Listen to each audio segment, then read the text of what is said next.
तो चलिए बच्चों, आज हम देखते हैं कि हमारी क्लास वही है, प्रीवियस ईयर के क्वेश्चन है और जो कि वेरी वेरी इम्पोर्टेंट है। आ चुके हैं पहले क्वेश्चन, जो ये सारे वही क्वेश्चन है, तो इनको देख लीजिएगा। एक वीडियो हम अपलोड कर चुके हैं ऑलरेडी, उनमें 20 क्वेश्चन करवाए थे शाम को ही। ये मॉर्निंग की है क्लास और ये सारे क्वेश्चन आप रिवीजन ज़रूर कर लेना इनका। तो चलिए हम पढ़ते हैं, टाइम नहीं वेस्ट करेंगे, डायरेक्ट पढ़ाई करनी है बस। चलिए, सबसे पहला क्वेश्चन हमारा है, शून्य परिकल्पना नल हाइपोथेसिस दर्शाती है। किस चीज़ को दर्शाती है? शून्य परिकल्पना किस चीज़ को दर्शाती है? तो हम यहाँ पे देखेंगे कि अंतर है, इसको दर्शाती है नहीं। संबंध है, इसको दर्शाती नहीं। तो निष्कर्ष इसको भी नहीं दर्शाती है। कोई अंतर नहीं, इसको दर्शाती है। किसको दर्शाती? कोई अंतर नहीं। ठीक, नल हाइपोथेसिस। सेकेंड क्वेश्चन हमारा है वैकल्पिक परिकल्पना क्या दर्शाती है। अब वैकल्पिक, यहाँ पे अब वैकल्पिक परिकल्पना पूछ दी गई है। ठीक है, वैकल्पिक परिकल्पना क्या दर्शाती है? तो वैकल्पिक में क्या आएगा? समानता नहीं, कोई प्रभाव नहीं, स्थिरता नहीं, अंतर संबंध दर्शाती है। वैकल्पिक परिकल्पना जो है हमारी अंतर संबंध दर्शाती है। सेकंड क्वेश्चन हमारा आता है कि अनुसंधान में त्रुटि हो सकती है। अब अनुसंधान में त्रुटि हो सकती है किसमें? नमूना त्रुटि इसमें भी हो सकती है, मापन त्रुटि इसमें भी हो सकती है। तो हमारा क्वेश्चन ये वाला जो है, ये कोई नहीं, ये गलत है, दोनों सही होगा। Answer number C. ठीक है, दोनों बातें सही है तो दोनों सही होगा। आंकड़ों का वर्गीकरण किया जाता है। अब यहाँ पे बात आती है कि आंकड़ों का वर्गीकरण किया जाता है विश्लेषण हेतु, संग्रह हेतु, लेखन हेतु, निष्कर्ष हेतु।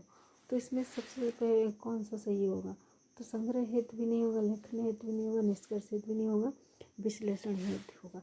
तो आप और एक चीज़ आपको बता दें कि इसमें जो है ऑप्शन सभी पढ़िएगा, क्योंकि ऑप्शन पढ़ने से हमें होता है कि हमारे सामने जब क्वेश्चन आता है तो हम उसको एकदम माइंड में ना फिर से रिकॉल हो जाता है, कि हमें याद आ जाती है कि हाँ ये हमने पढ़ा था, ये सब वहाँ पे ऐसी चीज़ें थी। तो ये सब चीज़ें एक बार ज़रूर नोट करिएगा। चलिए आगे देखिए, तालिकाकरण का उद्देश्य है। अब तालिकाकरण का उद्देश्य क्या है? सजावट, तुलना आसान बनाना, या समय बढ़ाना है? भ्रम तो भ्रम भी नहीं है, समय बढ़ाना भी नहीं है, सजावट भी नहीं है, तुलना आसान बनाना है। ठीक है, इनको देख लीजिए। और 20 क्वेश्चन हमारे जा चुके हैं ऑलरेडी शाम की वीडियो में, तो उसको भी ज़रूर देख लीजिएगा। ये नहीं है कि और सारे क्वेश्चन यूनिट वाइज मिलेंगे। अभी सेकेंड यूनिट चल रही है, फर्स्ट यूनिट के जा भी चुके हैं। कुछ क्वेश्चन जो भी और भी मिलते रहेंगे बराबर हम डाल देंगे, उसका प्ले लिस्ट बना देंगे। ठीक, तो वो सारे वीडियो जैसे प्ले करना देख सकते हो, डाउनलोड भी कर सकते हो। तालिकाकरण का उद्देश्य है, किस चीज़ से है तालिकाकरण का उद्देश्य? इसका उद्देश्य है सजावट से तुलना, ये पढ़ा चुके थे। इसका तुलना आसान बनाना है आंसर। चलिए आगे बढ़ते हैं। यहाँ पे देखते हैं कि बार डायग्राम उपयोगी है। अब बार डायग्राम उपयोगी है किस लिए? गुणात्मक आंकड़ों के लिए, मात्रात्मक आंकड़ों के लिए, दोनों के लिए? कोई नहीं। तो गुणात्मक आंकड़ों के लिए नहीं है और दोनों के लिए भी नहीं होगा। जब गुणात्मक आंकड़ों के लिए नहीं है तो ये, अब देखो लॉजिक यहाँ पे, अगर ये पता है तो ये आंसर अपने आप हो गया। जो गुणात्मक आंकड़ा होगा नहीं तो यहाँ पे दोनों तो अपने आप ही कट जाएगा, कोई नहीं भी कट जाएगा, तो बचा क्या इसमें? मात्रात्मक आंकड़ा। ठीक है, किसके लिए है? मात्रात्मक आंकड़ों के लिए। चलिए आगे बढ़ते हैं। 27 क्वेश्चन हमारा है कि सहसंबंध का मान होता है। अब सहसंबंध का मान होता है 0 से 1, -1 से +1, फिर -1 से +1, फिर हमारा आता है कि 1 से 2, -2 से +2। ठीक, तो यहाँ पे हमारा ये सही है, -1 से +1। ये गलत है, ये गलत है, ये गलत है। चलिए आगे बढ़ते हैं।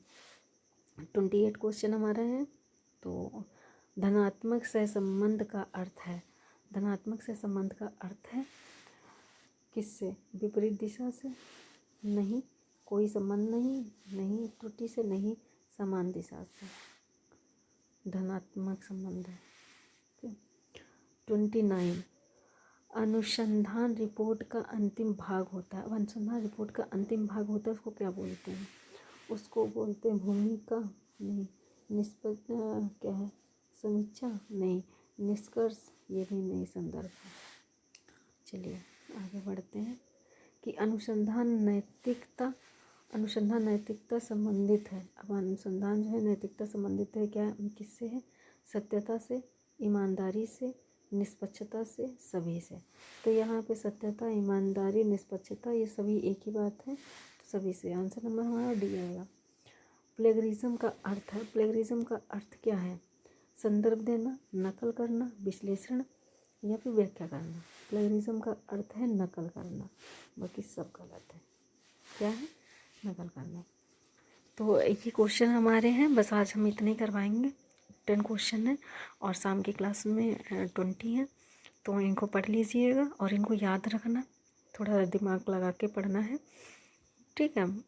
और क्लास जो है हमारी देख लेना बराबर, जो भी है, और नोट्स चाहिए हो तो वो भी बताना कमेंट में, वो भी आपको मिल जाएंगे। और ये प्रीवियस ईयर के इम्पोर्टेंट क्वेश्चन हैं जो कि अब आए हुए हैं और आते भी हैं, बार बार पूछे भी जा चुके हैं, तो आप इनको थोड़ा रिवीजन अच्छे से करना।